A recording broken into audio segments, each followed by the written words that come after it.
Olá a todos, sejam bem-vindos ao programa Seu Direito em Pauta, onde você irá aprender um pouco mais sobre os seus direitos e sobre como administrar as suas finanças. Eu sou Elisiane Moreira, apresentadora, advogada e educadora financeira.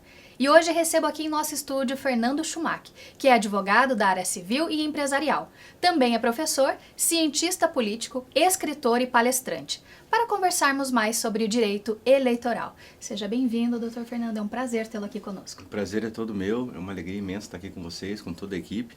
E parabéns pelo programa, né? Que Obrigada. É um sucesso retumbante e uma alegria estar aqui. Obrigada, novamente muito bem-vindo.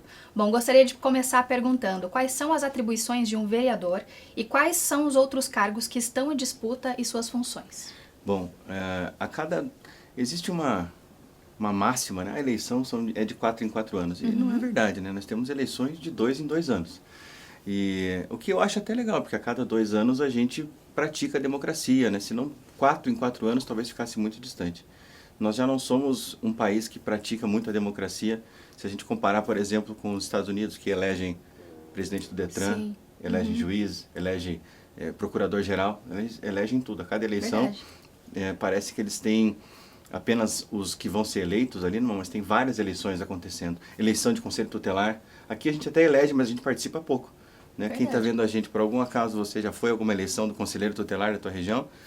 Eu duvido muito que a gente tenha ido.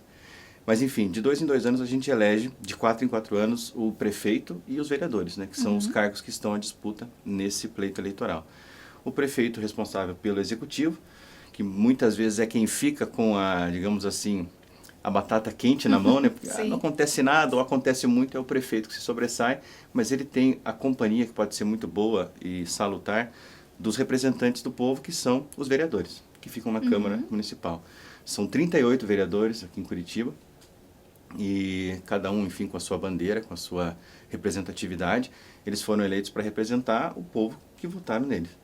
Mas, acima de tudo, eles têm que fazer duas coisas. A primeira e mais importante de todas, fiscalizar o poder público, né? Fiscalizar a prefeitura. E não fiscalizar no sentido de apenas criticar ou fazer uma oposição a tudo. Não, fiscalizar, está sendo cumpridas as metas, o orçamento está sendo respeitado, o que nós podemos fazer para melhorar isso? Não raras vezes a gente vê acontecer licitações que foram compradas à emergência. É o trabalho do vereador ir lá fiscalizar. Por que isso aqui foi comprado tão às pressas? Ah, porque era emergente, mas por que foi causada essa emergência? Será que não foi possível planejar antes? Enfim, esse trabalho de fiscalização é importantíssimo. E, em segundo lugar, propor leis. Só que isso é importante que a população saiba, o trabalho do vereador ele é bastante enxuto do ponto de vista de fazer legislação. Ele não pode, por exemplo, criar gastos para o executivo. Eu gostaria de criar um programa, uma política pública que tivesse uma professora Libras em cada escola pública. Seria lindo. Mas ele não pode criar esse gasto para o executivo. Ele tem bastante limitação. Ele pode fazer outras tantas leis que são importantes, mas ele tem várias limitações. Por que a gente fala isso? Porque muitas vezes os vereadores, o político em geral, fala eu vou lutar pela segurança, eu vou lutar pela saúde, pela educação, parece que vai fazer um monte de coisa. Mas ele fica limitado, fica restrito. Porque a legislação própria ela limita, né? Claro. E é assim, não é ruim nem mal, simplesmente é assim. Perfeito, entendi. Bom, como que a inteligência artificial está impactando as eleições e quais são os principais desafios jurídicos relacionados ao uso dessa tecnologia? É um tema bastante interessante. Eu sou um apaixonado, não sei se você gosta do tema da tecnologia. Eu sou apaixonado pelo tema. Até já vou me convidar para um outro programa para vir falar de já está super convidado. Para me falar de inteligência artificial aqui. Mas para a questão das eleições, é o seguinte, é um tema ainda muito nebuloso, a gente está engatinhando nessa área. Existe uma comissão no Senado que trabalhou durante 2 anos para bolar um projeto de lei. E isso é muito legal, porque não foi uma lei que surgiu do nada. Um senador isolado que teve uma ideia sozinho, eu tenho uma ideia, vou resolver os problemas. Não. Fizeram como deveria ter sido feito em vários outros momentos. Existe uma tecnologia emergente, durante 2 anos chamaram especialistas e agora está saindo uma legislação. Ouviram juízes, ouviram advogados, eclesiásticos, pastores, enfim, várias pessoas, e lógico, pessoas do ramo da tecnologia. Mas essa lei ainda não foi votada. Por ela não ter sido votada, o TSE, que é o Tribunal Superior Eleitoral, fez uma resolução regendo as regras para o uso da inteligência artificial nesse ano. Basicamente é o seguinte, a inteligência artificial pode ser usada? Pode. Desde que eu deixe muito claro, o candidato que vai utilizar, a coligação, seja lá quem for, Como essa inteligência artificial foi utilizada? Ela foi utilizada para colocar alguém que não estava lá? Por exemplo, eu estou sozinho lá na Praça Zumbi dos Palmares, no Capão Raso. E a inteligência artificial monta aquele cenário, parece que eu estou com 50 mil pessoas. Eu creio para mim que isso vai ser proibido. Se o candidato fizer algo nesse sentido, e o TSE ou o TRE ou alguém denunciar, vai ser cortado, vai ser multado, e as multas são pesadas, vai de 5 mil até 50 mil reais para o candidato. Tem candidato e candidatos, né? Que tem gente que não se importa muito com o pagamento das multas, já fazem coisas que não deveriam fazer, como, por exemplo, é proibido colocar outdoor. Mas quantos outdoors nós vemos? Né? Porque o político faz o cálculo, não, eu vou suportar esse gasto, né? Enfim, que não deveria fazer, é equivocado. Mas, enfim, a inteligência artificial está ainda engatinhando e nós temos que esperar acontecer um caso para ver como que o TRE vai reagir. Mas nesses casos em que fica muito claro que foi manipulada aquela imagem, colocação de pessoas... Uma coisa que eu acredito que vai acontecer muito é candidato se embelezar, assim, sabe? Passar vários filtros. Sim, exatamente. Sim. E melhorar a imagem, por exemplo, a postura ficou caída, ele vai melhorar, o olho, seja lá o que for. E eu acho que aí ok. Se não mudar não quem gera ele... grande impacto de influência na opinião pública, né? Então, quando você tem um cenário onde você muda, colocando pessoas em volta, a influência passa um pouquinho do limite. É como se fossem princípios já sendo criados, apesar da lei ainda não ter sido votada. Exatamente, a gente pode até fazer um comparativo com propaganda enganosa, né, do direito do consumidor. Perfeito. Se vem lá aquele rótulo, o político é um produto, muitas vezes não deixa de ser um produto. E ele vai colocar que ele precisa ser claro e tudo que vai acontecer ali naquela imagem, a pessoa tem que ser o que ela está vendo, não pode ser enganada, a ponto de influenciar a opinião pública, né? Perfeito. Só para concluir, e também não vão ser permitidas, como de fato já hoje não é, que você faça imagens com adversários políticos. Então, assim, olha lá o fulano que está concorrendo comigo diretamente para uma vaga, olha ele naquela situação, aí coloca a pessoa num lugar, sei lá, que talvez a opinião pública não concorde com aquilo. Então, isso não pode hoje, continua não sendo permitido. E eu acho que a inteligência artificial, ela vai ser usada com muita cautela esse ano, porque ninguém sabe direito quais são os limites. Então, se tiverem alguns aventureiros, assim, aventureiros que eu digo pioneiros, né, no sentido de utilizar, o TRE vai acabar fazendo jurisprudências e essas jurisprudências vão ajudar a gente no futuro. Né? Perfeito. Como que o direito eleitoral aborda a questão das fake news e quais são as medidas legais disponíveis para combater a sua disseminação durante as eleições? Para quem gosta de política ou para quem nesse momento se envolve, existe um sistema chamado Pardal, que é o Pardal do TRE, o Pardal do TSE, e muita gente chama Pardal ou Pardais, esses radares que tem na rua que ficam fiscalizando e tudo mais. Eu até nem sei por que tem esse nome, qual que é a origem, mas deve ter uma explicação do Pardal. Pardal talvez seja um pássaro xereta, enfim. Mas enfim, ele é um sistema que você pode entrar no aplicativo, você baixa no teu celular, e se você quer ajudar o poder público, o TRE, as eleições desse ano, você pode, qualquer pessoa pode denunciar. Então, viu alguém pintando um muro que não pode? Vai no Pardal. Agora, a questão das fake news, você viu sabidamente que alguém montou um perfil fake seu, ou do seu candidato, ou de outra pessoa que você respeita, enfim, a gente deve fazer isso como cidadão, né? Independentemente, mesmo se não se candidatar. Você pode entrar nesse sistema do Pardal e denunciar. Qualquer outro partido vai preferir fazer direto uma denúncia no TRE. É um sistema mais formal, você pode fazer isso também, mas todo cidadão pode fazer. A justiça eleitoral ela é extremamente democrática, na verdade. Sim. E os prazos são muito rápidos, porque as coisas não podem demorar. A gente que é advogado que está acostumado com 15 dias úteis, 10 dias úteis, lá são horas. Né? 48 horas de prazo, 24 horas de prazo, não tem dia útil. Justamente porque o tempo é precioso. Você tem que resolver, porque o cara tem que diplomar, tem que registrar e o ano que vem tem que estar governando. Claro, então não pode demorar. Sim. Então, prazos são contados em horas. Se você foi intimado no sábado, é uma coisa bem interessante aqui, talvez fique mais restrito a quem milita na advocacia, mas você coloca o teu e-mail lá e ninguém vai ligar para você ou vai abrir uma intimação. Você tem que ir atrás da intimação. Você tem que estar vendo aquilo diuturnamente. Se você perdeu o prazo, meu amigo, perdeu. Perdeu. Caramba. Quais são as consequências legais, Fernando, para indivíduos ou entidades responsáveis pela disseminação de fake news durante o período eleitoral? Tem duas penas, de detenção de 2 meses até 1 ano. Detenção é diferente da prisão ou reclusão, né? Detenção é uma medida menos dura, digamos assim. Provavelmente vai se transformar no uso de tornozeleira ou algum tipo de prestação de serviço comunitário, famosa pagar a cesta básica, né? E multa. A multa é o que mais pode fazer a pessoa penar, porque daí chega a patamares grandes, porque eles usaram a LGPD como parâmetro. E a LGPD, que é a Lei de Proteção de Dados, pode punir até 50 milhões. E mais uma vez, repito, se você é candidato, que está ouvindo a gente, ou se você... Uma dica importante, você que gosta de determinado candidato, e aí você quer impulsionar determinado conteúdo, só que você impulsiona e faz elogios e tudo mais, a pessoa pode prejudicar o candidato, querendo ajudar. Então, Sim. ajude o seu candidato, compartilhe, mas tenha muito cuidado com isso. E nessa época que a gente está entrando, que o programa está indo ao ar, é a chamada época da pré-campanha. Tem muita coisa que não pode fazer. Se você vê alguém fazendo isso, inclusive é crime. Pedir voto, falar que vai ser prefeito ou que vai ser vereador. Não pode falar nem que é candidato agora. Sim. Eu posso falar apenas que sou pré-candidato. Pré-candidato. E só. O que você pode fazer nesse período? Falar quem você é, o que você faz, enfim, tentar construir uma imagem sua para lá na frente você falar, agora sim, sou candidato, votem em mim. Perfeito. Mas agora é proibido. Perfeito, perfeito. Qual é a legislação vigente relacionada à reeleição e quais são as restrições impostas aos candidatos que buscam um novo mandato? Isso é interessante. A lei hoje não permite mais do que uma reeleição. Até tem um debate no Congresso, no Senado, que quer acabar com a reeleição, mas tem uma pegadinha aí. Eles querem aumentar o mandato do presidente de 4 para 6 anos e o de senador de 8 para 10. Então, assim, aí você vai acabar com a reeleição, mas você vai dar um mandato para a pessoa maior. de 10 anos. Sim. E eu confesso que ainda preciso estudar mais, não estou com opinião formada sobre isso.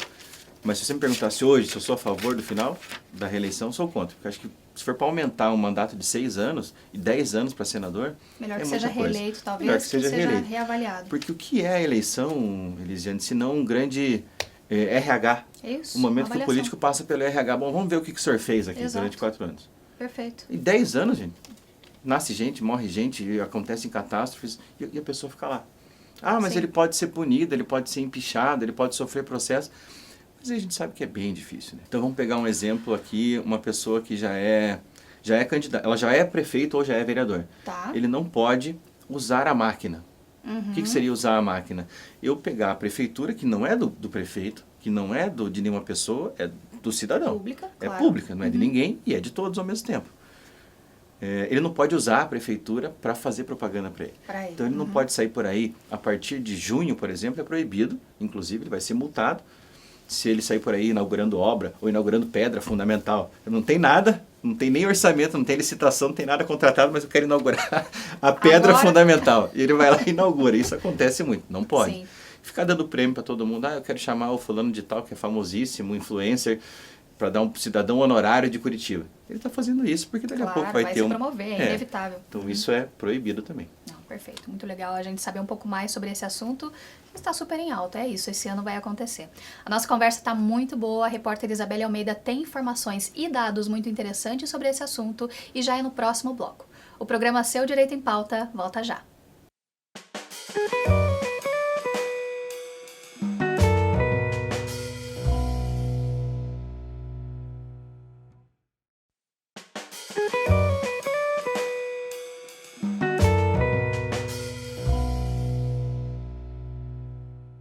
Olá a todos, sejam bem-vindos novamente ao programa Seu Direito em Pauta. A conversa de hoje é com o advogado da área civil Fernando Schumack, para conversarmos sobre direito eleitoral. Por isso agora eu converso com a nossa repórter Isabelle Almeida, que foi às ruas pesquisar sobre esse assunto tão importante. Isabelle, é com você. Olá, Elisiane, e a todos que nos acompanham aqui no programa Seu Direito em Pauta. O eleitorado brasileiro cresceu em 2023, 6,21% em relação a 2018, totalizando 156 milhões de cidadãos aptos a votar, de acordo com os últimos dados divulgados pelo Tribunal Superior Eleitoral. Destaca-se também o aumento de 51,13% dos eleitores mais jovens, entre 16 e 17 anos, esses cujo voto é facultativo. O engajamento dos jovens tem sido impulsionado por campanhas de conscientização. Além disso, o número de eleitores acima de 70 anos cresceu também, 23,82%, e as mulheres representam a maioria do eleitorado, totalizando 82,3 milhões de eleitoras. As eleições de 2024 abrangem cargos como prefeitos, vice-prefeitos e vereadores das cidades brasileiras, com mais de 118 milhões de eleitores cadastrados pela biometria. Eu volto com vocês no estúdio. Muito bem, muito obrigada, Isabelle Almeida, por trazer esses dados atualizados sobre o nosso eleitorado. Bom, doutora, a gente percebe um interesse crescente aí da população mais jovem em relação às eleições. Sim. Isso é positivo, certo? É muito positivo, porque o jovem também está com uma ferramenta que hoje é fundamental nas mãos, que é o celular. A todo tempo, né, ele está ali com as notícias na sua mão e sendo bombardeado, na verdade, por diversos lados. E é muito importante que ele se engaje. É Sim. muito importante que ele tenha esse interesse. Que nos últimos anos, por diversos motivos que não cabe entrar aqui, a política foi demonizada. E é natural que quando você acaba criticando, é uma coisa que eu aconselho a todo pai, toda mãe. Não faz, você quer falar mal de um político específico, que eu vou permitir até ser mais direto. Fala mal de um político específico, que você não gosta dele, que ele faz um trabalho ruim, mas não fala mal da política. Porque Sim. o jovem, ele não pode odiar a política, porque ele faz política todos os dias. Quando ele compra um remédio, quando ele paga a mensalidade, quando ele para no semáforo, nós somos seres políticos, não temos como negar isso. É fundamental que ele se engaje, que ele participe, que ele vá atrás, que ele vá nos conselhos, que ele vá no condomínio do prédio dele, saber o que está acontecendo naquela região. Enfim, é fundamental que ele faça isso, porque é o futuro dele. Não faz sentido se afastar de um assunto que faz parte do nosso dia a dia, é inevitável, né, E quando as pessoas boas se afastam das esferas, das arenas, o que acontece? As pessoas más tomam conta. Perfeito. Tem aquele ditado, né? O pior não é aquele que é ruim, mas não é a fala do mal, mas o silêncio dos bons. Na política é exatamente isso. A gente tem que ocupar os espaços para não deixar que as pessoas mal intencionadas façam isso. E os jovens têm cada vez mais que participar, com certeza, porque o futuro é deles, né? Acho que tem uma questão ambiental que está tomando conta também, né? Que eles são mais engajados nessa área. E até as próprias novas tecnologias, faz muito sentido que eles estejam engajados. E para o jovem que está nos assistindo agora, como que ele faz para tirar o seu título de eleitor, para ser então um cidadão mais ativo aí politicamente? Isso. Você tem até o dia 8 de maio, a partir dos 16 anos você já pode votar, não é obrigado, é obrigatório depois dos 18 anos, né? Então dos 16 aos 18 isso é facultativo e depois dos 18 obrigatório. Mas você já fez 16? Vá fazer o teu título, você tem até o dia 8 de maio para ir até o TRE. É super rápido, super simples, não paga nada, é gratuito. Você vai juntar a tua foto lá, escrever teu nome, levar um documento básico e vai ser apto a participar aí da festa da democracia, porque é uma festa mesmo. É quando a gente celebra essa união, a gente se reúne enquanto povo para fazer uma coisa só. Eu acho isso fantástico e todo jovem tem que ter esse apreço por esse momento tão importante que é o voto. Perfeito. Como que você avalia o cenário político municipal de Curitiba em termos de conformidade com a legislação eleitoral e o respeito às normas democráticas? O cenário curitibano ele é bastante civilizado. É bastante civilizado, porque a gente que faz várias pesquisas aí, tanto no mestrado, no doutorado, conversando com outros políticos por aí, pelo Brasil afora, a gente vê casos absurdos de até assassinatos, né? Enfim, denúncias as mais absurdas. Então aqui a gente vive de fato um cenário civilizado. Existe ali alguns ataques pontuais, aquelas rusgas e tudo mais, mas isso é do jogo. Não tem nada fora do comum. Então aqui o cenário é bem civilizado, as regras são no geral cumpridas. O que existe muitas vezes e que o cidadão tem que ficar atento, que até a gente já falou aqui no começo do programa, é o abuso de poder econômico, abuso do poder público, sobretudo de quem já está no cargo, né? Ou quem já está em algum tipo de servidor público, até mesmo porque já é delegado, ou porque já é procurador, seja lá o que for. Então, quando tem esse abuso da função ou do cargo econômico que ela tem, aí a gente tem que tomar cuidado. Para a sua autopromoção. Exatamente, não pode fazer, porque o jogo tem que ficar... A ideia é a seguinte, todo mundo tem que correr igual. Claro. A paridade de armas, né? Se eu dou mais mecanismos para um e dou menos para outros, a corrida fica injusta. Sim. Então, esse que é o grande objetivo, esse que é o grande limite. Eu acho que seria a única coisa que eu vejo em Curitiba nesse sentido de que a gente tem que tomar cuidado. Mais cuidado. E convido o eleitor a fazer uma pesquisa muito profunda dos candidatos. Porque nós temos esse ano candidatos famosíssimos, né? Não vou evitar falar o nome aqui, não vou falar o nome de nenhum, porque eu não quero privilegiar ninguém, mas pesquisem aí no Google. Nós temos candidatos que já foram candidatos, tem candidatos novos, tem candidatos tão competentes antigos quanto competentes novos. O que você tem que fazer? Pesquisar e perguntar para você mesmo, será que essa pessoa, essa mulher, esse homem, ele fala o que eu gostaria de falar se eu estivesse lá? Isso. Acho que essa é a grande questão, né? Não interessa se ele é rico, se ele é pobre, se ela é bonita, se ela é feia, se ela é... Enfim, se ela fala o que você gostaria de falar se estivesse no lugar dela. Perfeito. São quantos pré-candidatos até agora? Nossa senhora, é muita gente. É muita gente. Ao final vai dar assim, uns 1.500 para vereador. Prefeito, você está perguntando? Para prefeito. Para prefeito, Vou tentar contar sem falar o nome deles aqui. Acho que são 6. 6 pré-candidatos. São 6 pré-candidatos a prefeito. Nomes muito fortes, pessoas que já foram prefeitos, deputados, enfim. Então vai ser, como diz meu avô, é briga de foice no escuro. Muito bom. Quais são os requisitos legais para filiação partidária e como esse processo influencia a elegibilidade de um indivíduo para concorrer a um cargo eletivo? Tem diferenças, né? Para você ser senador, você tem que ter mais de 35 anos, você tem que ter esse requisito a mais porque o cargo de senador, pelo menos a Constituição entende que é um cargo que a pessoa já tem que ter tido uma vivência, tem que ter tido uma experiência, não dá para chegar uma pessoa, sei lá, um vereador, que você pode ser com 18 anos.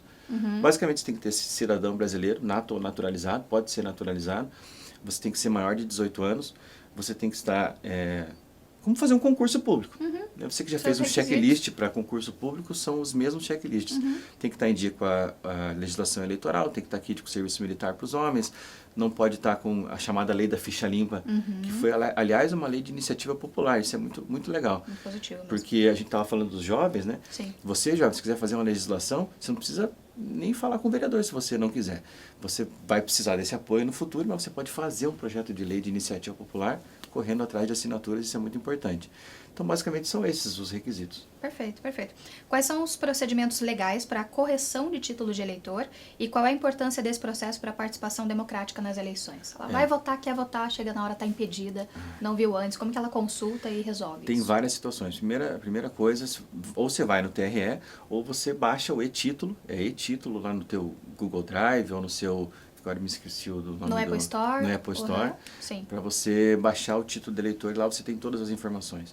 A Justiça Eleitoral Brasileira, por mais que muitos critiquem, nós devemos mesmo sempre estar aprimorando, ela é exemplo para o mundo em muitas coisas. E nessa questão tecnológica, você ter acesso aos teus dados via smartphone, ela é fundamental e ela é excelente. Então você tem que fazer o quê? Se você vai votar em trânsito, você pode entrar agora. Eu não vou estar em Curitiba, mas eu quero votar lá em Florianópolis. Você pode. Vai lá, avisa que vai estar em um tal lugar e você vota. Pessoas que estão fora do Brasil, eventualmente aqui, esse programa pela Rede TV chega em outros países do mundo, você vai até a embaixada, regulariza e vota. Se você não tem título, é só ir ao TRE, como a gente já falou, e faz o título. Mudou de cidade, quer mudar de domicílio, basta um comprovante de residência. Basta um comprovante de residência, você vai lá, leva, é rapidinho, também pode votar. Perfeito. E uma coisa muito interessante que as pessoas muitas vezes não sabem é que existem sessões para pessoas com necessidades especiais. Isso é importante falar. Então, assim, você que tem um parente, ou mesmo você que tem algum tipo de necessidade especial, seja ela de mobilidade, ou de visão, ou de audição, existem sessões especiais preparadas para atender. Porque não faria sentido, né? A festa da democracia ter essa limitação, excluir alguém. Claro. Então, todo mundo tem que estar contemplado, todo mundo tem que ser levado a fazer um voto de modo tranquilo e fácil. Então, se você tem essa necessidade ou conhece alguém, procura a Justiça Eleitoral, que eles vão te indicar, essa sessão aqui é exclusiva ou preparada para quem tem essa necessidade especial. Encoraja a participar. Geralmente o pessoal que está lá trabalhando, né? Tem gente que não gosta de ser selecionado. Eu não sei se você já foi, eu fui selecionado 2 vezes para trabalhar em eleições e uma vez no plebiscito, daquele da arma. Eu sempre gostei, então eu ia com muito grado, né? Mas tem gente que não vai. Perfeito. Mas vá, que é o teu dever de cidadão. Isso aí. Como que o direito eleitoral se adapta às mudanças na tecnologia de registro e verificação de eleitores, garantindo ao mesmo tempo a integridade e a segurança do processo eleitoral? Hoje em dia é a biometria, né? A biometria é o que tem resolvido e resolveu. A gente, durante algum tempo, aí, nesses últimos anos, teve uma discussão que eu acho até válida sobre voto impresso, voto eletrônico apenas, ou voto eletrônico, mas que você leva uma comprovante de que você votou, né? Acho que tudo isso é válido. Infelizmente, a gente tende no Brasil a transformar as discussões em muito visceral, né? Ou você é A ou você é B, e não se senta para discutir. Deve ter um meio termo nisso daqui. Claro. A gente perdeu a oportunidade de fazer algumas mudanças boas com relação às eleições por conta dessa dicotomia, desse maniqueísmo aí que a gente acaba transformando tudo. Vira tudo um grande atletiba, né? Um grande fla-flu e acaba não se discutindo. Um debate maduro. Isso é péssimo, isso é péssimo. Porque na política, basicamente, você vai fazer o quê? Debater e ter diálogo. Se você não tiver capacidade de debater, e sobretudo com alguém que você talvez não goste ou tenha uma ideia totalmente diferente do que você pensa, mas todos têm um objetivo comum que é melhorar a vida do resto das pessoas. Então acho que a gente perdeu, voltando ao assunto, uma oportunidade de melhorar a legislação eleitoral e a segurança das urnas. Mas hoje com a biometria e com a tecnologia está muito fácil, porque ainda os criminosos ainda não encontraram uma maneira de falsificar os dedos das pessoas, as digitais, então é um sistema bastante tranquilo. Eu pelo menos me sinto tranquilo com relação a isso. Perfeito, perfeito. Bom, considerações finais. Como que o cidadão pode participar efetivamente aí das eleições? E a minha consideração final é que você não desista da política, porque você só tem duas opções nesse cenário político. Ou você participa ativamente, ou você decide e toma as suas decisões, ou você vai, porque o resultado vai vir até você. Ou você, entre aspas, tenta de algum modo ser protagonista, porque coadjuvante todos nós somos. Você não consegue fugir desse filme chamado eleição, chamado democracia. E como que a gente pode participar melhor? Estudando, lendo. E para finalizar mesmo, dizer que, goste você ou não, você é político. Se você não faz política, fazem política com você. Então tome o poder nas mãos, se empodere, homem, mulher, criança, velho, porque se você não decidir, alguém vai decidir para você. Depois não adianta ir na rede social reclamar, que você tem que correr atrás e fazer o seu papel. Perfeito. E a gente se empodera através justamente do conhecimento. Justamente. Perfeito. Muito bom. Obrigada, Fernando, aí por conversar conosco sobre esse assunto tão importante. E você, que está em casa agora? Você já pensou a começar a investir de forma simples, segura, construindo um futuro melhor e mais digno para a sua família? Foi exatamente pensando nisso que foi criado o CIA, Clube Investidor Águia, para quem quer aprender a investir, recebendo uma segunda renda todos os meses, mesmo sem experiência ou conhecimento prévio, para conquistar sua independência financeira. Para saber mais, aponte a câmera do seu celular para o QR Code que aparece agora na tela ou entre no site que aparece para você agora. Quero agradecer também aos nossos apoiadores, CF Home Design, com esse mobiliário incrível que sempre enriquece e embeleza o nosso cenário, e ao Quadro Shop, por esses quadros belíssimos que enfeitam o nosso cenário e tornando ainda mais bonito. A mais completa loja de quadros de Curitiba. Agora um recado para você que é empresário. Sabia que a sua marca pode aparecer aqui no programa Seu Direito em Pauta? A sua empresa e o seu negócio podem estar conosco através de parcerias, apoio e cotas de patrocínio. Sabe como? Só entrar em contato agora através dos endereços que aparecem no vídeo. Gostou desse programa? Então já nos siga nas redes sociais, no Instagram Seu Direito em Pauta, como aparece na tela para você, e em nosso canal do YouTube, onde você pode conferir esse e outros episódios. Seu Direito em Pauta, porque a informação é sua maior aliada. Nos vemos na semana que vem. Até lá!